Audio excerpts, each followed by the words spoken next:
72 orë pa drita zona të ndryshme të qytetit të Vlorës.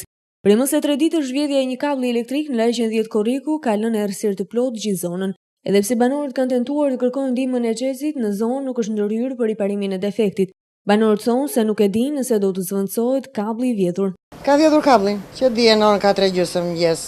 U lajmëruan erdhë që në mëngjes dije matën më bën matjet serdë. Jo marrëm urdhën na Fieri, jo marrëm na Tirana, jo marrëm ande, jo marrëm këtej, është kot. Kemi 2 ditë pa drita. Na u prish dhe ça kishim frigorifer. Pa drita nuk rrihet. Kemi që pa dije, kam vjedhur kabllët. Ne kemi 2 ditë pa drita. E kam vjedhur kabllin. Ne s'bëjmë dot detyrat. Nuk bëjmë dot gjë. Asnjë gjë, vetëm me qiri rrim. Erdhën dje në mëngjes, po ikëm prap. Si rregulluan? Nuk i rregulluan, jo. Ne nuk kemi drita. 3 ditë, 4 ditë. Ja, këtu për jashtë dalë se atje brenda s'kemi çfarë të bëjmë, nuk kemi asgjë me çfarë.